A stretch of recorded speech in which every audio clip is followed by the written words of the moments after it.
Hello and welcome to the next issues of Build Your Own Back to the Future DeLorean. We're looking at issues 121 and 122 today. So we're in the final 10 issues, folks. Not long left to go, unless of course you're getting that extension that I spoke about last week. I spoke about it in detail last week, and in fact I'm just going to put the clip in again here. Okay, so there's going to be an extension to this model.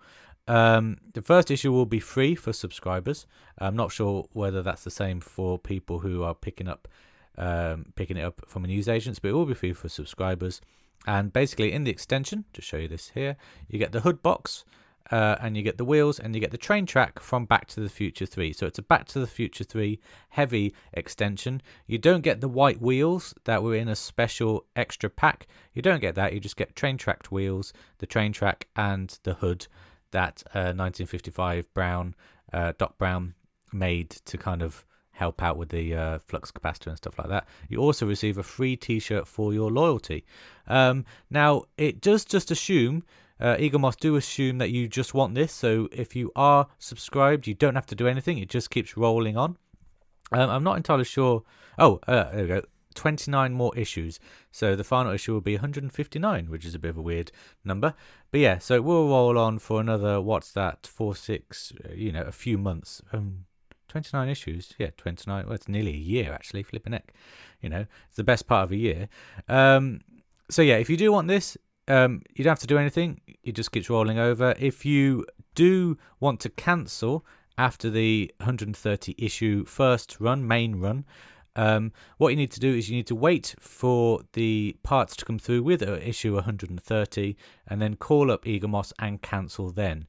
There's no point in calling them up now saying I want to cancel, because they're not able to do that. Wait till you get all the issues, issue 130 and everything behind that, and then cancel, and then it should be fine. So there's more information for you about that extension. But moving on to today's issues, you may notice, those of you who have been watching these videos for a while now, that I do put the parts over the magazines at the start of every video like I do here. But as you can see here, issue 121 doesn't have that, and that is because as soon as I got these pieces through, I opened issue 121 because I was very excited to see what was in it, because what is in it is this.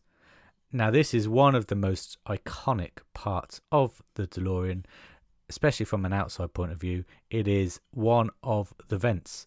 Now, before I get started about talking about how awesome I think this vent is, I know there is a lot of discussion online about what colour the back vents are for the DeLorean. In some shots, they are clearly silver. In some shots, they are clearly black.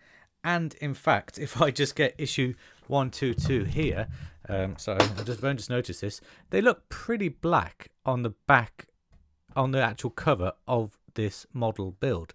So I'm going to stick with the silver, because I haven't really noticed it, to be honest, the different color variation till it was all bought up. So I'm going to go with the silver.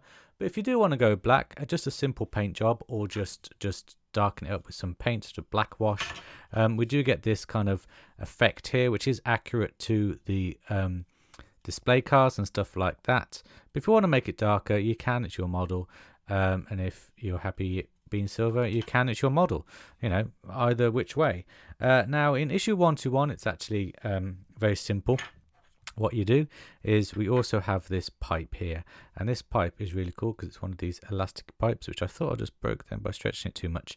You can't stretch it too much, but you just stretch it enough to fit between these two holes here. They are exactly the same either side. So we've got that, silver plastic there with this nice metal pin there for the bungee cord. And so we will just push one side into there like that, and then bungee it up and push that in there like that. And I think that this is just a very ingenious way of creating accurate looking wires, but of course they're bungee rope, which I've just dislodged. So that just goes in there like that. So the next thing we have to do is actually put some of the vents into this exhaust exhaust port. Blimey, I messed that up. So here are the 3 vents here. They are exactly the same, apart from they are individually numbered.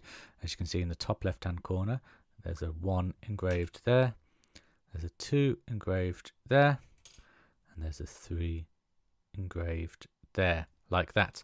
Okay, so what we're going to have to do is, I don't know why I took this away really. You line them up so that 1 is at the top, 2 is in the middle, and 3 is at the end. Now there's a little ledge on the back here that they just sit on like that. And I imagine this is going to be quite fiddly to get all of these lines and holes lined up like that. But they do face down, which is interesting. I don't think I really realised that. Like I said last week, building this model is brilliant because you do realise stuff like this, you know, that the vents are facing down.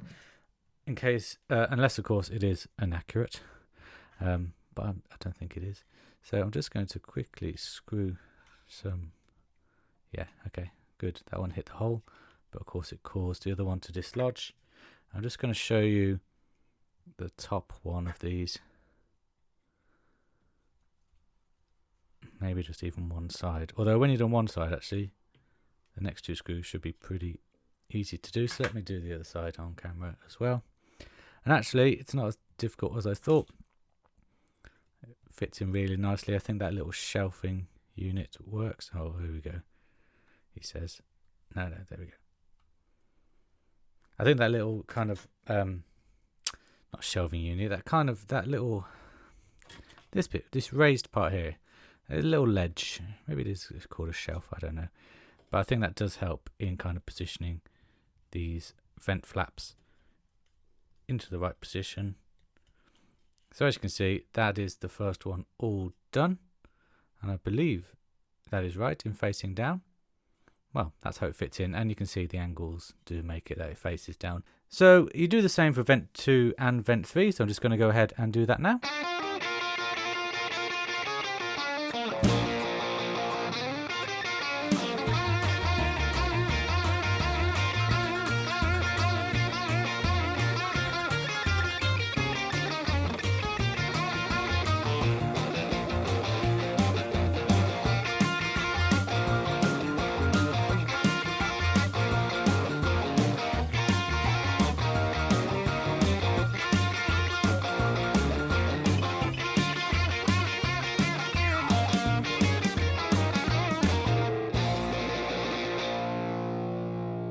And welcome back.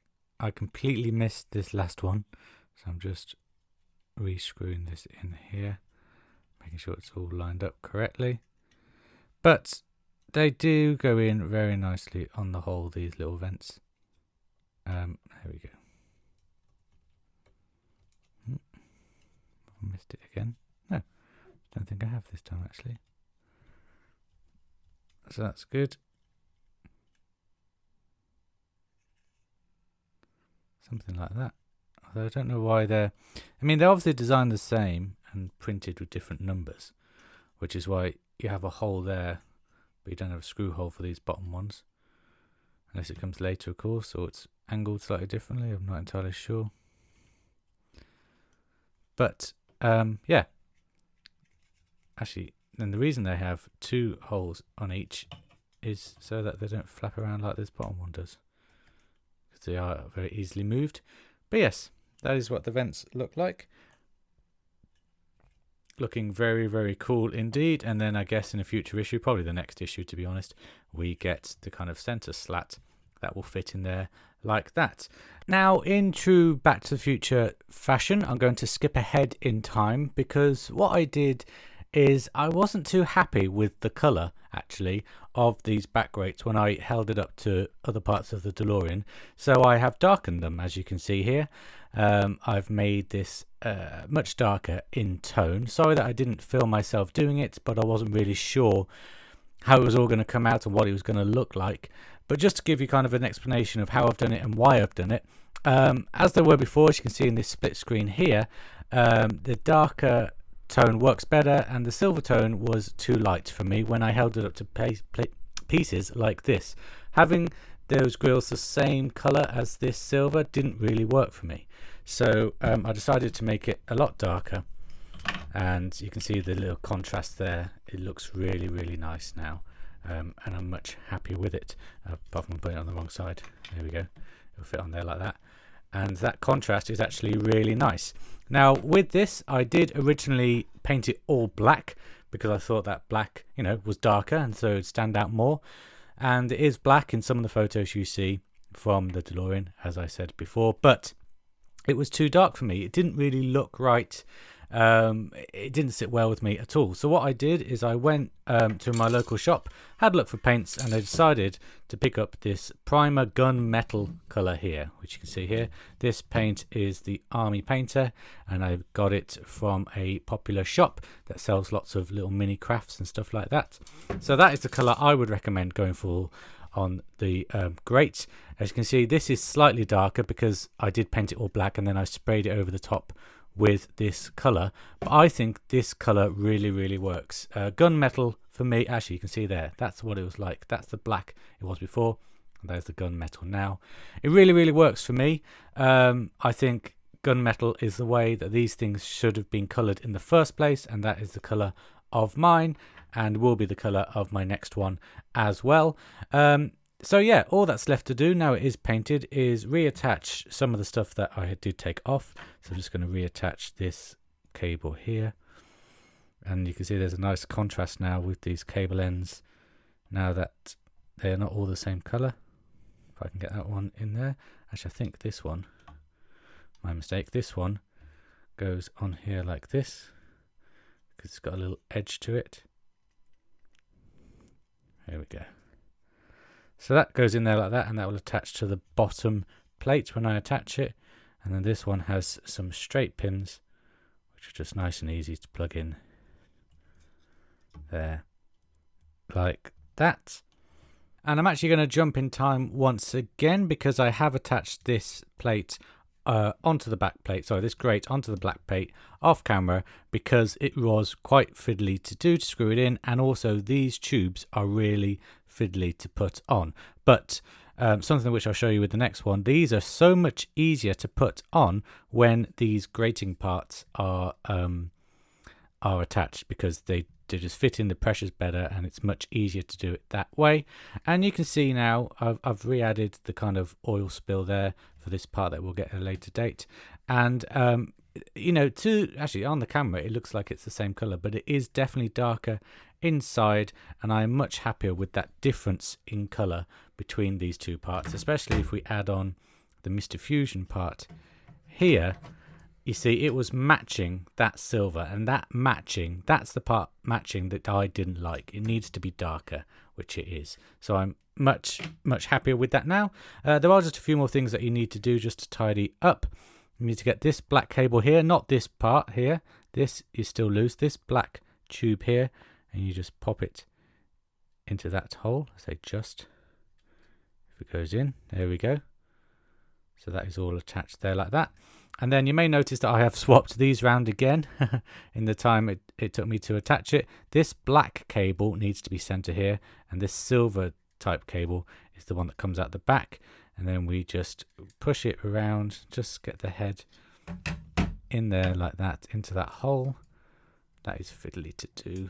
I'm gonna have to look at that up close on the camera, outside of the camera. But yeah, see that little peg there? Crikey, I need to cut my nails. That needs to go into that hole there. And then you have one of these parts attached. And I really like the fact that you can see it grated there through it. And I really do like that. That does add kind of a nice 3D technique. But for the naked eye, you know, you've just got these iconic, well, one of these iconic grates on there like that. I have seen some people add LEDs to this part here to give that light up effect from Back to the Future 2. I won't be doing that because like I say, I'm getting a bit fatigued with this model, and what I've learned from models in the past, like the Falcon and Thunderbird 2 parts, the light up features are great for showing off, but 9 times out of 10 it is just going to be sat there just looking fantastic without any of the lights displayed. So I'm not going to put time and effort and risk ruining the model, because I'm not too hot on LEDs even after all this time. I'm not going to risk ruining it just to add some LEDs, which I will very hardly use. I'm just noticing that this part here is falling out, so I'm just going to tighten this up here, and this is how I'm going to end the video, just like that, just tightening the screw that wasn't even part of this video. But I think you can agree that this back plate is really coming along now, looking really nice, especially when we attach it to the DeLorean and we have all these other time functionality parts going on. It's going to look really, really nice. I hope you have enjoyed this video. Sorry for all the jumping around and time travel and stuff like that, but you know, it's a Back to the Future video, so I am allowed. I have liberties to do that. And I will see you next week. The next video will be next week, because this video is the middle video, which should have gone out before, and it wasn't because of parts and stuff. So I will see you next week for more building of this wonderful Back to the Future DeLorean. So until then, guys, take care. Bye bye.